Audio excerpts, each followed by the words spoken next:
Okey, baik. Yang pertama, mengecam objek berdasarkan persekitaran. Okey, tengok buku saya tu. Kanak-kanak boleh mengecam objek persekitaran. Apa? Tengok kereta, tengok benar, tengok bola, tengok cube, tengok rata manik tu, nampak tak? Tengok kereta mainan. Okey. Itu mengecam objek. Kita nak ajar kanak-kanak supaya dia dapat Masya-Allah, alhamdulillah. Kita nak ajar kanak-kanak supaya dia dapat cam objek gitulah. Mula-mula sekali dalam matematik kita ajar dia cam objek. Cam objek. Objek gitu. Bola bentuk bulat. Ni bentuk segitiga. Kereta. Ajar bentuk-bentuk biar dia kenal. Sebab apa kita nak ajar bentuk? Sebab kanak-kanak selalu ada di persekitaran dia. Dia selalu melihat benda-benda ataupun objek-objek yang ada di persekitaran dia.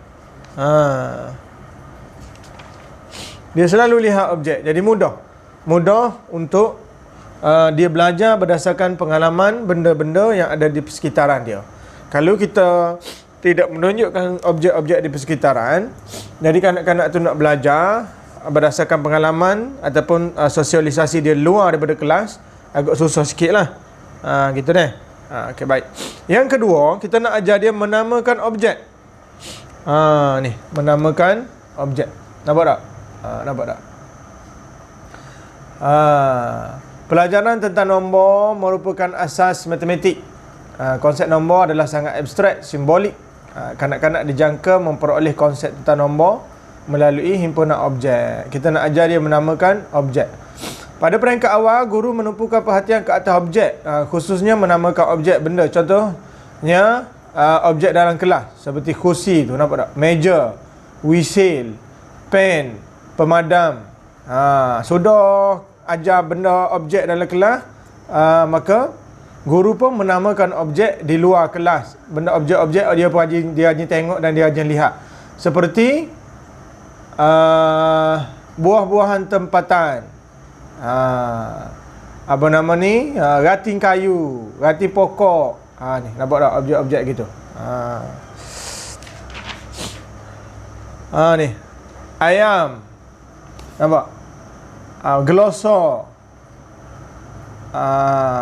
kereta. Jadi mudah. Bila kita ajar dalam kelas dulu, lepas tu kita ikut pedagogi lah. Kita ikut step dah tu. Nampak tak? Kita ikut step dah tu.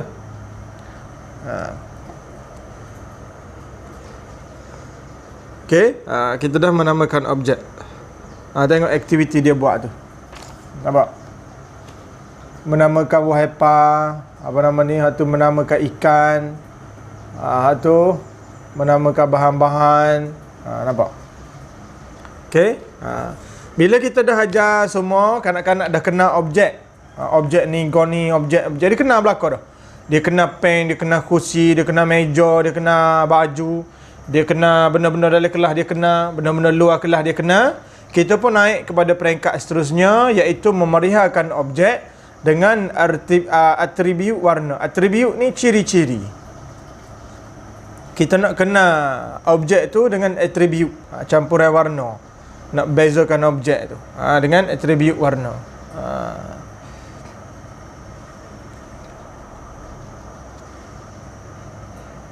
Contohnya, objek berwarna merah itu kecil. Objek berwarna merah itu besar. Objek berwarna merah itu nipis. Objek berwarna merah itu lembut. Lembut. Objek berwarna merah itu keras. Objek berwarna merah itu leper, nipis, boleh menggolek, tidak boleh menggolek, ada bucu yang tajam. Kita berdasarkan atribut warna dulu. Contohnya menggunakan warna-warna asas. Seperti tu ayat tu, contoh tu. Biru, saiz kecil, besar. Objek biru tu saiz dia besar ataupun kecil. Bentuk bagi warna biru, objek yang berwarna biru bentuk dia bulat. Warna merah, warna hijau, panjang, pendek, bentuk dia segitiga. Tu contoh. Kita nak ajar kanak-kanak memerihalkan objek, menerangkan objek berdasarkan atribut warna. Gitu. Lepas tu, kita dah ajar kanak-kanak memeriahkan objek berdasarkan atribut warna.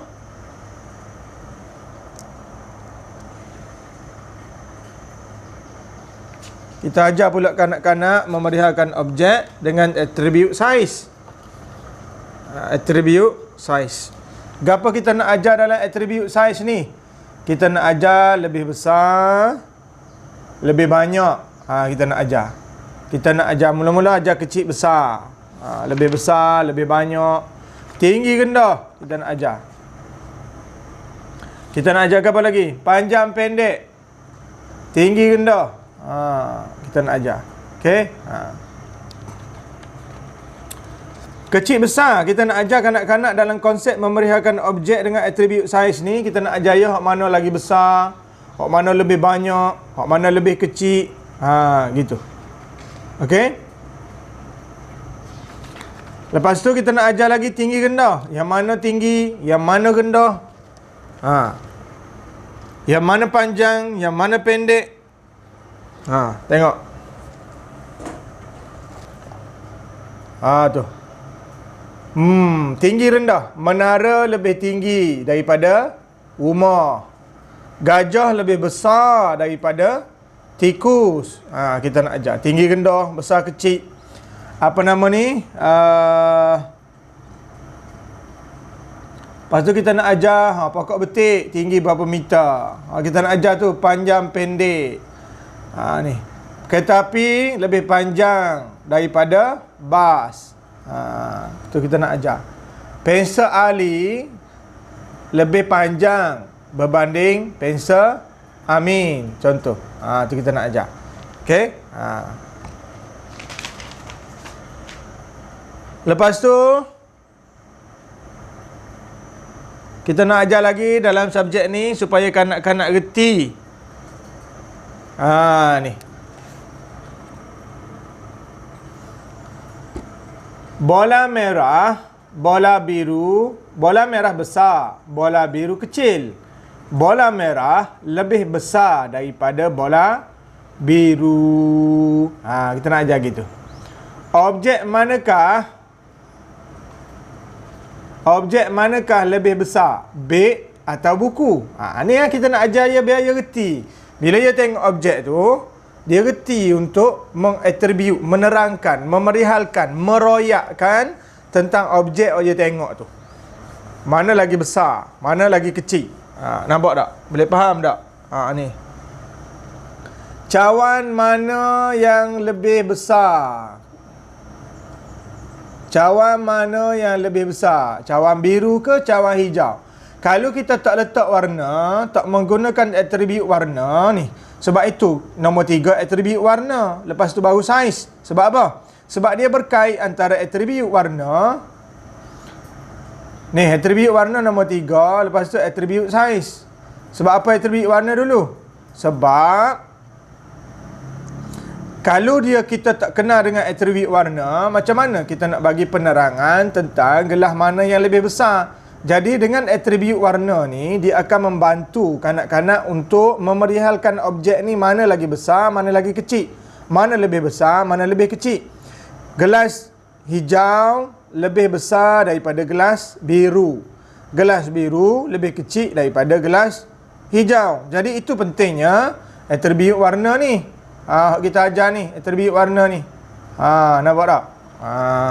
Jadi penting atribut warna. Jadi ini adalah step-step. Saya ajar ni adalah step-step dah. Step-step untuk mengajar matematik bagi kanak-kanak. Lagi contoh supaya faham. Tu. Katil mana lagi besar? Katil mana lebih kecil? Jadi dia boleh royak lah. Katil bercadar warna coklat lebih kecil berbanding katil bercadar warna biru. Labu dan mangga. Ni berdasarkan apa? Berdasarkan objek persekitaran. Jadi dia biasa tengok labu kedai. Dia biasa tengok labu. Dia biasa tengok pauh pokok rumah dia. Jadi dia boleh banding di antara labu dengan pauh tu, dengan mangga tu. Dia boleh banding. Sebab berdasarkan nombor 1 tu, mengecam persekitaran. Jadi itu adalah step-step dia. Tu cube. Tu silinder pula, botol bulat, bekas bulat gitu. Bentuk bulat panjang gitu, silinder. Mana lagi besar, mana lagi kecil. Ni, objek yang mana lebih besar, mana lebih kecil. Nampak? Kita boleh ajar dia tentang atribut warna.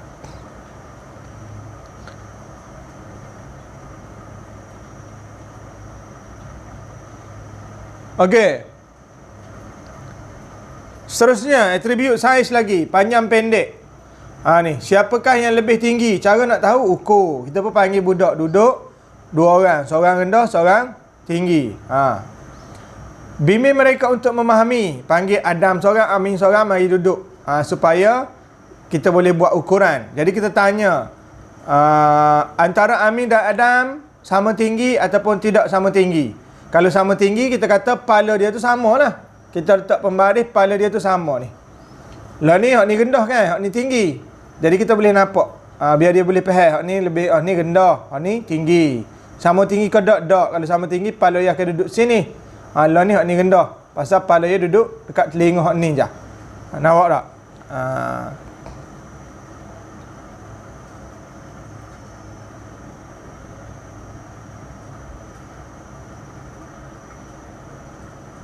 Lagi, kalau dalam gambar. Contohnya kanak-kanak tak ajin tengok zirafah. Dia boleh tengok dalam gambar. Maka kita tak boleh bandingkan zirafah dengan gajah. Kita bandingkan zirafah dengan binatang lain yang lebih rendah. Contohnya zirafah dengan lembu. Zirafah dengan kuda. Meja guru dan meja kanak-kanak. Mana lagi besar?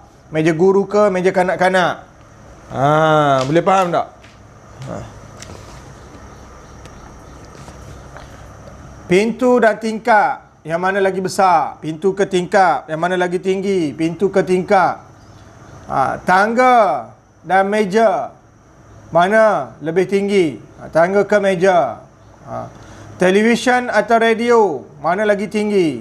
Gelas atau cawan, mana lagi tinggi? Objek di luar rumah pula, kereta atau lori, mana lagi tinggi? Lori atau basikal, mana lagi tinggi? Pokok kelapa atau pokok betik, mana lagi tinggi? Bangunan sekolah dan rumah kamu, mana lebih tinggi? Hari ni kita boleh ajar berdasarkan semua persekitaran dia belakang. Jadi mudahlah kita nak mengajar dan kelas kita lebih menarik. Sebab kita boleh ajak kanak-kanak keluar daripada kelas kita, bawa dia menuju kepada persekitaran. Kepada persekitaran. Jadi kita boleh bawa dia pergi ke persekitaran untuk melihat keadaan persekitaran, menengok objek-objek persekitaran. Mudah, kelas pun menarik. Okey, lain. Memerihal objek berdasarkan panjang pendek. Tengok. Pensel biru dan pensel hijau. Pensel biru pendek, pensel hijau panjang. Itu bagi objek sama jenis. Bagi objek yang tidak sama jenis, pembaris dan pensel. Pembaris lebih panjang daripada pensel. Kena sebut nama pembaris sebab dia objek yang berlainan. Hak A tu, ni, pensel ni, ia sama jenis. Jadi boleh sebut warna, atribut warna. Pensel biru lebih pendek daripada pensel hijau. Pensel hijau lebih panjang daripada pensel biru. Kalau hak B ni, hak pembaris ni, kita kena sebut nama sebab dia objek yang berbeza. Pembaris lebih panjang daripada pensel. Gitu.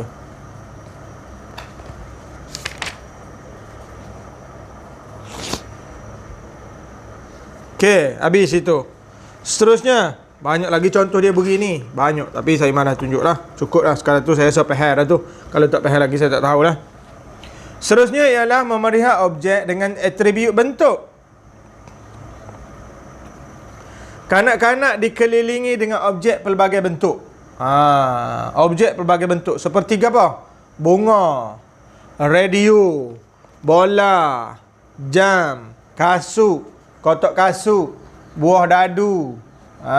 Ni. Semua objek-objek ni ada di persekitaran dia belakang. Semua objek-objek ni ada di persekitaran dia belakang. Dan objek-objek ni pelbagai bentuk. Ada bulat, ada persegi, ada gitu, ada bulat gitu, ada kotak gitu. Semua berbeza-beza.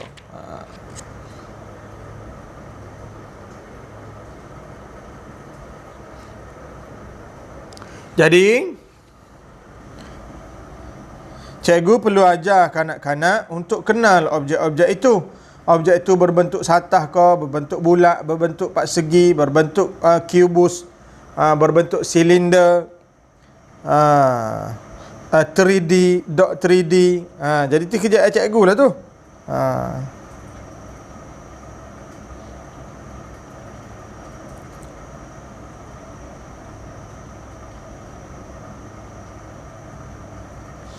Contoh cikgu nak ngajar kana? Cikgu ayat bentuk bulat sama dengan bentuk duit shilling 20 sen.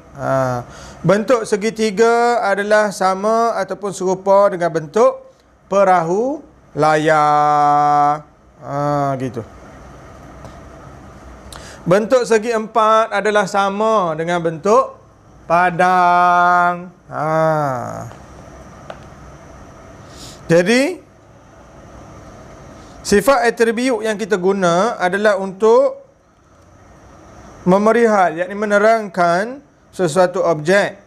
Boleh dilanjutkan kepada sifat-sifat yang lain.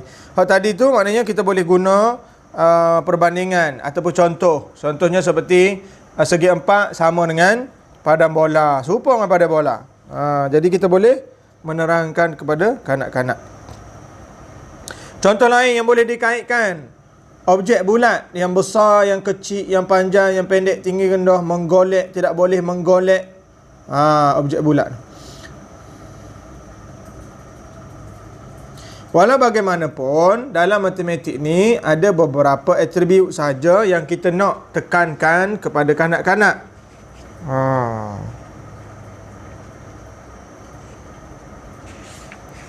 Iaitu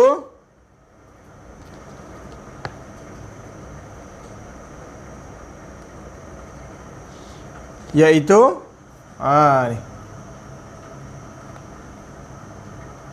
atribut bentuk kan. Ni bulat, segi empat, segi tiga, silinder gapo, kubus gapo tu kita tak menekankan kepada kanak-kanak.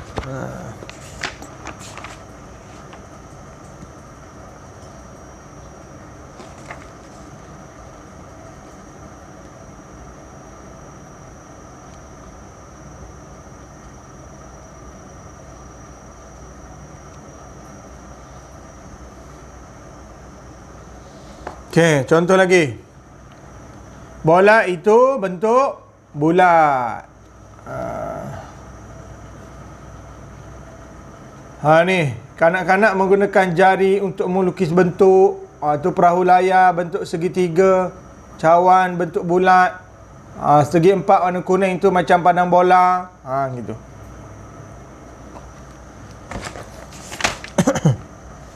Okey, kita nak ajar kanak-kanak berdasarkan atribut. Sfera. Nampak tak sfera tu bawah ni? Ni sfera ni. Sfera bentuk bulat. Sfera bentuk bulat. Bulat pula ada bujur. Sfera ni, dia kata bujur tak bujur macam bumi kita ni sfera kan. Dia tidak bulat benar, dia macam oval gitu, macam telur ayam gitu. Jadi sfera ni berbentuk macam telur ayam gitu. Tidak bujur mana dia nak kata bulat tak bulat. Kalau bujur yang manja kan. Ni dia gemuk gitu sikit. Dia gini sikit. Kalau bulat gini kan bulat. Dia macam gitu sikit. Kalau bujur kan gitu. Ni dia bulat sikit. Dia bulat gitu sikit. Bulat leper gitu sikit. Nampak tak? Okey. Kita nak ajar kanak-kanak memerihat objek dengan atribut bentuk. Pada bola segi empat. Sama dengan segi empat. Segitiga sama dengan perahu layar tu, layar perahu tu. Bulat sama dengan bola. Sfera serupa dengan telur air, lebih kurang telur air kan dia gemuk. Gemuk sebelah, lepas tu dia bulat gitu.